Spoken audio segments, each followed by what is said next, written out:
worried. Wants to make sure she could work. She would have to be married in the morning. Wants to work well and killed her. If she woke up before Romeo got there and was left alone in the tomb. What if Romeo did not come at all? She knew she had no other choice. She took the vial from her pocket. Romeo, Romeo, Romeo. Romeo, Romeo, Romeo. Here's the truth. I drink too deep. Drink too deep.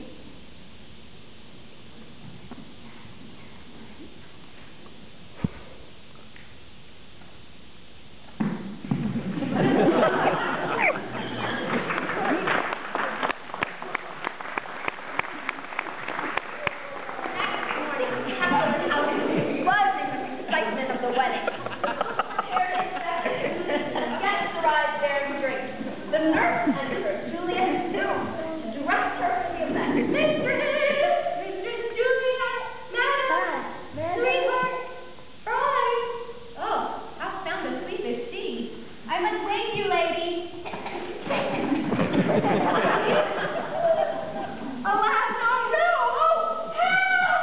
Help! The nurses screamed interrupted festivities in the house. Sir Capulet, parrots, monsters, and other guests came into Juliet's bedroom and cried and cursed the heavens.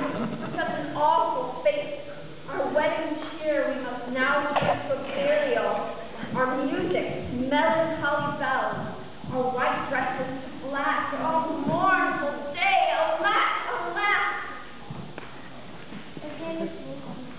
As the Capulet prepared a funeral for Juliet, Friar Lawrence received bad news as well. The messenger he sent to Romeo never made it out of the city, and his letter was never delivered. Romeo knew nothing of the friar and Juliet's plan, and he would not be there when Juliet awoke. The friar decided to go to the tomb himself to get Juliet, so he could hide her in his cell until they could get word to Romeo. But what he did not know is that Benvolio had already sent word to Romeo that Juliet died, and that she was being laid to rest in the Capulet family tomb. Romeo thought it was for real. He cried and cursed the stars and set off to leave for Verona at once. Later that night, as Romeo arrived at the Capulet family tomb to say goodbye to his love, he approached Juliet's body but saw that Paris was already there, crying over his bride. Seeing Romeo, Paris's sadness turned to anger. That is the banished monkey. That is the banished monkey. With the fact of murder, he who killed my love caused the grief that made her die. Stop. I thought I wanted to murder you villain. Good, sire. Thank you. My way, please. So, yeah. Leave-moi. C'est assez gone. Please leave. I will turn you in. But thou must die. Stop. What's that, Rosso? I shall do as the law demands.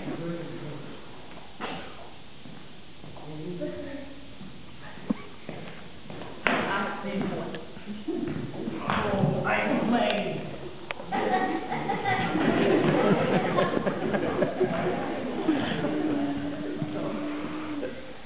Oh, my love. Oh, my wife. And dear Juliet. Look here, lad. Arms, take your left.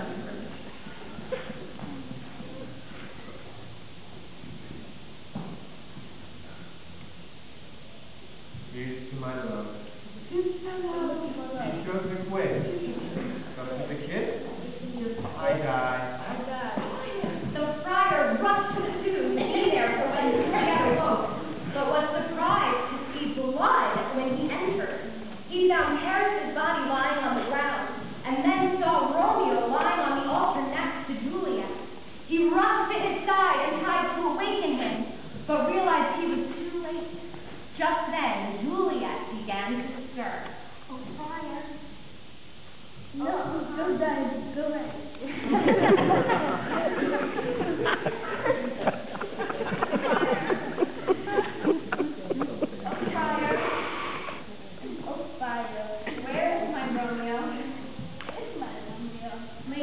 Lady, your husband, here lies dead, and it's Paris too.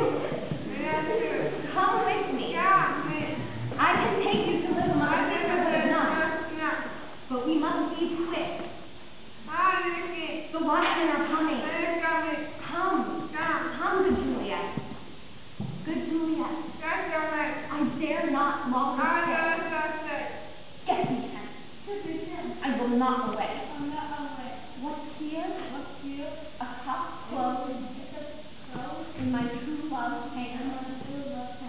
What, would you drink all the poison and leave no drops from me? You must leave. I hear the watchman coming. Then I'll be brief. And take this dagger from its sheath. Juliet took Romeo's dagger and stabbed herself in the heart. Meanwhile, the guards had already alerted the prince that there was activity in the Capulet family too, and he entered, along with several curious citizens and members of the Montague family and Capulets as well.